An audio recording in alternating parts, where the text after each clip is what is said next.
Salut à tous, j'espère que vous allez bien. Pour ma part ça va très très bien. Voilà. Je vais juste galérer à faire cette vidéo parce que je n'arrive pas à expliquer les bouquins même si je les ai adorés. C'est génial. Bref, alors aujourd'hui je vous retrouve pour vous parler donc de la duologie Âme captive de G.H. David. Voilà, donc le tome 1 et le tome 2. Voilà. Ils n'ont pas la même consistance ces deux bouquins. C'est assez bizarre d'ailleurs. Voilà, donc les deux bouquins. Voilà. Alors, donc pour vous expliquer, en gros, donc on va, alors déjà avant de commencer la vidéo, les informations concernant le livre seront en barre d'infos, donc l'auteur, la maison d'édition, le résumé, etc., etc. Voilà. Ainsi que mon Instagram si vous souhaitez me poser des questions sur mon Insta ou même dans les commentaires. Voilà. J'y répondrai avec grand plaisir. Bref, alors pour vous expliquer en gros, donc je vais essayer de faire assez simple, parce que je vais globaliser l'histoire en fait avec le tome 1 et le tome 2. Voilà. C'est le but de la vidéo quoi. Alors en gros je vais essayer d'être assez explicite mais en même temps assez mystérieuse parce que j'ai pas trop envie de vous spoiler non plus, mais assez explicite pour que vous compreniez à peu près l'histoire quand même, sinon ça va être un peu compliqué. Alors en gros, donc déjà dans le tome 1, quand on arrive on rencontre Athénaïs. Vous allez comprendre au fur et à mesure. Vous allez, pas du tout. On rencontre Athénaïs en gros. On va la voir à son époque, c'est-à-dire au 19e siècle en gros. Voilà. Par la suite on va rencontrer Sacha qui a, je crois qu'elle a des 20 ans d'enchères je crois ou un tout dans le genre. Et en gros qui va faire l'acquisition d'un bien. Bref. Et en fait suite à ça elle va rencontrer Aurélien. Voilà, bah truc s'éteint, c'est génial, on adore. Bref. Donc en gros voilà. Et en fait si vous voulez pendant ce tome là on va en apprendre davantage sur Sacha et Aurélien. Voilà. Malgré qu'on va quand même faire des bonds dans le sens dans le temps par rapport au fait que Sacha comment on dit ça, détient des... Non c'est pas détient. Enfin elle a une relation assez étroite avec Athénaïs. Je sais pas comment vous expliquer ça, voilà. Mais en gros elle entretient. Bon c'est pas vraiment le mot que je voulais mais bref. Elle a une relation assez étroite avec... elle a un lien assez étroit avec Athénaïs qui se trouve donc dans le 19e siècle tout simplement. Et en fait, au début, on comprend pas vraiment, on se dit, ok, d'accord, enfin voilà, on avance au fur et à mesure, mais on comprend pas trop. Et en fait, au fur et à mesure qu'on va surtout en connaître davantage, donc pour l'instant sur le tome 1, donc avec Sacha et Aurélien. Et en fait, ce qu'il y a donc, dans ce truc-là, c'est qu'on va en apprendre plus sur Sacha, sur ses dons, sur sur ses dons, sur sa famille aussi, sur ses ancêtres, pareil aussi avec Aurélien qui... On se doute qu'il y a un truc qui va pas avec lui en fait, enfin il cache des trucs en fait. Et en fait on va justement apprendre ce que c'est, je crois que c'est dans le tome 2 je crois qu'on l'apprend ou dans le tome 1. C'est dans le tome 1 qu'on l'apprend je crois, je sais plus, bref, c'est global. Mais en gros voilà, mais en fait elle va apprendre des choses sur Aurélien qui la mettent un peu en colère quand même, hein. Je dis ça, je dis rien, mais bon voilà. Et bref, en tout cas voilà. Mais bref, faut que vous lisiez parce que c'est très compliqué à expliquer en gros.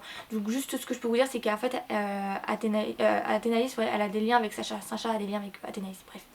Dans le deuxième tome par contre on en apprendra plus sur Athénaïs justement et Adolphe. Voilà, leur rencontre, leur vie. On va voir aussi par rapport justement à la prophétie parce on parle de ça en fait parce que... Comment expliquer sans vous spoiler il y a quelque chose qui a fait qu'en gros il y a, on va dire l'équilibre, je sais pas comment, voilà, l'équilibre en fait qui a été chamboulé, voilà. Et toutes les personnes qui ont ce don en fait sont, on va dire, réduits à quelque chose en fait dedans qui porte malheur à tout le monde quoi tout simplement. Et en fait ce qu'il y a c'est que tout le monde va chercher donc au 20e siècle, c'est-à-dire au 21e siècle, j'aurais que ça à parler, au 21e siècle avec Sacha et Aurélien, ils vont chercher de leur côté. À côté de ça, au 19e siècle, il y a donc Athénaïs et Adolphe, je vais réussir à parler, qui cherchent aussi. Et bref, en fait, on va en apprendre plus. Et à la fin, quand je suis arrivée à la fin du bouquin, j'étais tellement en fait attachée à eux. Bon, faut savoir aussi que j'ai compris l'histoire après 2 lectures. Voilà, j'ai compris l'histoire, j'ai compris le message, j'ai compris ce qu'il y avait dedans, quoi. Voilà, après 2 lectures, super. Mais en gros voilà, et en fait si vous voulez pendant tous les bouquins, pendant les 2 bouquins on en apprend sur donc Sacha et Aurélien et ensuite par rapport à Athénaïs et Adolphe. Et en fait ce qu'il y a c'est que il y a des liens, il y a des mystères autour de leurs dons, autour de ce qu'il y a etc. Et justement en fait on va en apprendre plus pendant le truc etc. quoi, c'est... Je sais pas comment vous expliquer ça moi. Je galère, c'est très agréable. tu lis, c'est pratique. Tu lis, t'aimes bien, etc. Mais alors pour réexpliquer derrière, mon dieu comment c'est dur. Oh là là, c'est génial. Faudrait que vous le lisiez pour comprendre ce que je veux dire en fait, c'est ça le truc. Parce que c'est super, enfin franchement le bouquin est super. Les... Ah oui j'ai pas dit en fait, mais en gros Sacha est antiquaire. Enfin elle tient la boutique d'antiquaire avec sa mère et sa sœur. Voilà, d'ailleurs avec sa famille on en apprend plus par la suite. Ensuite de ça, Aurélien lui il est avocat et député je crois, un truc dans le genre. Adolphe il est... Il est quoi Adolphe déjà? Je sais plus, mais je sais plus, voilà c'est super.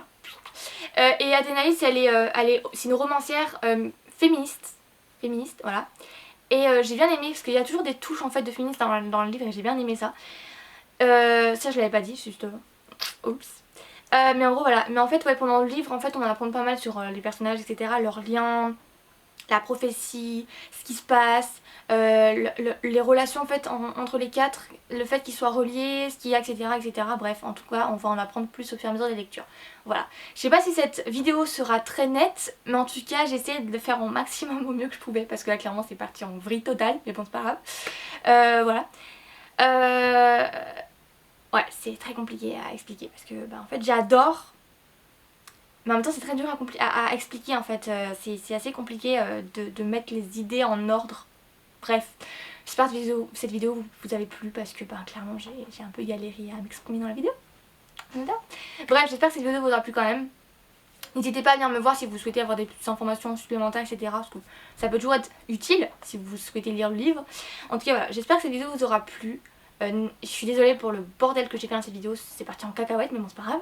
En tout cas voilà, je vais vous laisser, je vous fais de gros bisous en tout cas. N'hésitez pas à aller sur mon Insta pour me poser des questions en commentaire, ça me fera trop plaisir. Voilà, gros bisous, à plus tard mes fleurs.